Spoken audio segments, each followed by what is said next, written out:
In the previous class, we had started talking about the local self-governing bodies, and we had done the Panchayati Raj system, where we had talked about the three levels which are there. That at the district level we have Zilla Parishad, at the block level we have the Panchayat Samiti or the Block Samiti, and at the village level we have the Gram Panchayat.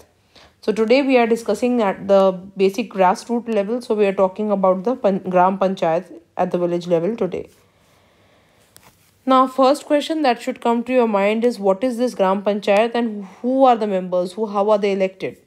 So basically, the Gram Panchayat is the executive body of the village. That means the body which actually does the work of providing civic amenities at that village level. And who elects them? So the members of the Gram Sabha elect the members of the Gram Panchayat.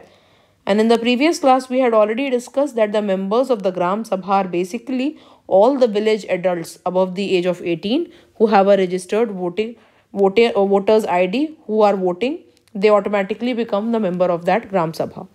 So these Gram Sabha together, they appoint the executive body, the Gram Panchayat. So we can say that the Gram Sabha is the general body and the Gram Panchayat is the executive body. So this can come as an MCQ question. Name the general body of the Gram Panchayat. So it will be Gram Sabha. And which is the actual body that works, the executive body. So it will be the Gram Panchayat. Now let's talk about the composition. That means composition means who are the members, how is it composed. So basically the head member is called the Sarpanch. He is the head of the Gram Panchayat.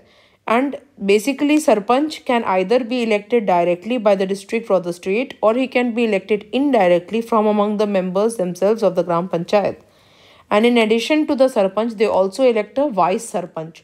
So that if the Sarpanch is absent, in his absence, the Vice Sarpanch can take care of the affairs of the Gram Panchayat. Now, in addition to the Sarpanch or the head and the Vice Sarpanch, there are other members of the Gram Panchayat. Now, who are these members and how many are there?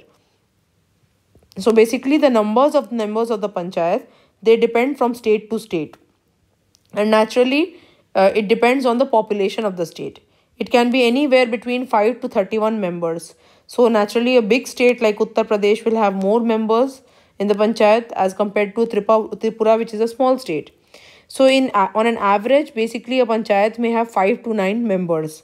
And out of these 5 to 9 members, 1/3 of the seat will be reserved for women, and a few seats will also be reserved for the scheduled caste and scheduled tribe. And the voting for the membership of the Gram Panchayat, the people of the Gram Sabha will vote. How? According to universal adult franchise. So anyone above the age of 18 with a voter ID card, they can vote. So this is basically the composition. Who is the head? Sarpanch. How is he elected? Directly or indirectly by the members of the Gram Panchayat. In addition, there is a Vice Sarpanch. Who are the other members? So the other members are fixed by the state. They may be 5 to 31. On an average, they are 5 to 9 members. 1/3 seats are reserved for women. Some seats are for the scheduled caste and scheduled tribe. On an average, we follow the universal principle of universal adult franchise. Now, the office bearers. So basically, the Sarpanch and the Vice Sarpanch, they are not paid any salary. They hold an honorary, they are basically called honorary members. So what are these honorary members? You can see the word written here, HONORARI. So honorary is something which is done basically only for the reputation, for the respect or honor. It is non-paid. So since we discussed that the Sarpanch and the Vice Sarpanch, they are self-elected people at the village level who are taking care of the responsibilities. So they are not paid any basic salary as such by the government. They may get some basic minimal sort of thing, but a proper salary they do not get from the central or state government.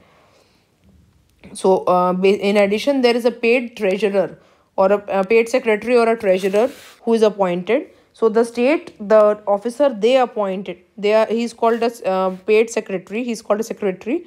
And if the state is very big, they may also provide a treasurer. So because the panchayat will be big. So those members which are elected, actually always elected by the state to look into the affairs if the Gram Panchayat is working properly or not. Only they will get the money or salary from the state government or the district authorities. But other members who are elected by themselves, they are honorary members. Their job is non-paid. Now talking about the functions of the Gram Panchayat. So Gram Panchayat has some administrative functions and it has some social and economic functions. About the administrative function of the Gram Panchayat, so the main job that it does is it provides the welfare things to the public. So construction of roads, repair of the existing roads and bridges, maintenance of the cart tracks, that means the tracks where the carts they move, or the bridges, any drains, tanks, wells, all these kind of things that that are utilitarian, that are used by all the people. They are built and they are maintained and constructed by the gram panchayat. Upkeep means maintenance. So maintenance of cremation and burial ground. So where the cremation of the body takes place, or where the bodies are buried, those places are also maintained by the gram panchayat. Thirdly, sanitation, health, and setting up of health centers. That is also, and dispensaries is also done by the gram panchayat. So sanitation is something related to health. So taking care of the health facilities, setting up of medicines centers, small clinics which are called dispensaries, all of these at the village level is the job of the gram panchayat. Fourth, providing primary education. So since it is the right to education, that all children between the age of 6 to 14 should have primary education. So the job of the gram panchayat will be to make sure that the grants from the government comes and schools are established and they are working effectively. Fifth, arranging irrigation facilities, seeds and fertilizers for the farmers. So making sure that the farmers are getting proper irrigation and they are getting seeds and fertilizers for their produce. That is also a job of the gram panchayat at the village level. Similarly, registration of birth and death, like in the cities, the municipality, if you are somebody is being born in Patna, they will have the municipality, Patna Municipal Corporation will give them a birth certificate. So similarly, at the village level, the gram panchayat will register the birth certificate or the death certificate of a person who's born or dying. And lastly, maintaining records of common village property, their sale and purchase, and land grants. So somebody, if they are buying any land, or if they are selling any land, a record has to be maintained regarding it, and that record is also maintained by the gram panchayat. So basically, if you remember the functions of one local self-governing body, more or less the function of all three, gram panchayat, block samiti, and zilla parishad, are more or less the same. Only some minor differences and the level differences will be there. So basically, like I said, the local self-governing body, their job is to provide civic basic amenities which are to be used by everyone. So if you look at these functions, all of them, they are providing basic utility to the people. They are constructing the roads, bridges, tanks and drains. They are maintaining the cremation and burial ground. They are providing elementary education. They are providing healthcare facilities in dispensaries. They are arranging for fertilizers and irrigation facilities and seeds. They are registering birth and certificate, death of the person, and they are maintaining records for the sale and purchase of land. So those are the administrative functions. In addition, it also performs some socio-economic functions. These functions are basically add-on. They are additional. It's not necessary that the gram panchayat has to do it. If it has some funds left and it wants to do it, it can perform these functions. So what are these? So construction of guest houses, libraries, marriage halls. So if it has extra funds, it can make some guest houses or libraries for the people, or marriage halls for the community.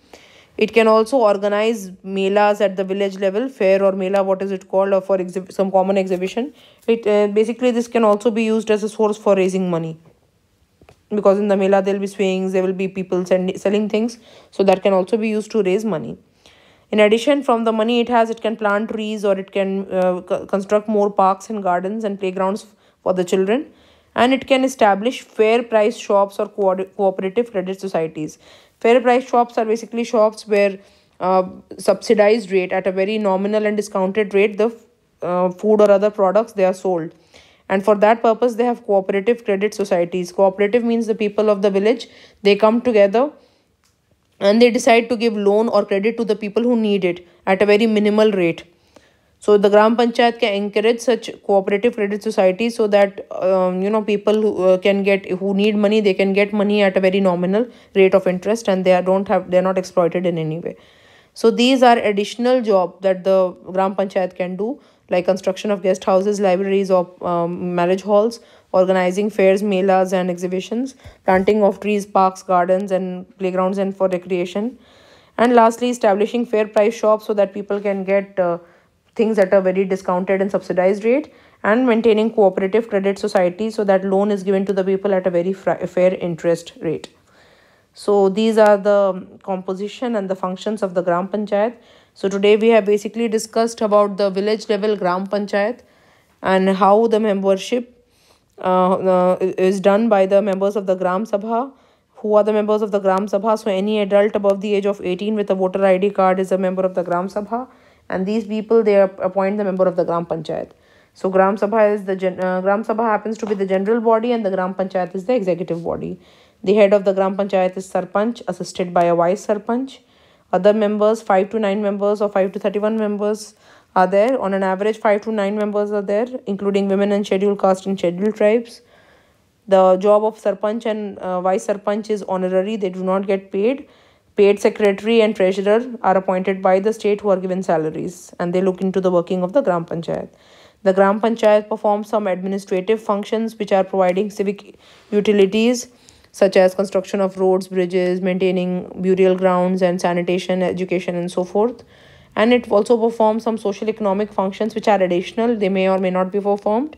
If they have fund, they may construct such libraries and marriage halls, or organize melas and fairs, or plant trees, or establish fair price shops and cooperative credit societies. So this is the totality what a Gram Panchayat does. I hope this class is clear to all of you. Please read it from the book carefully and you will understand. Thank you.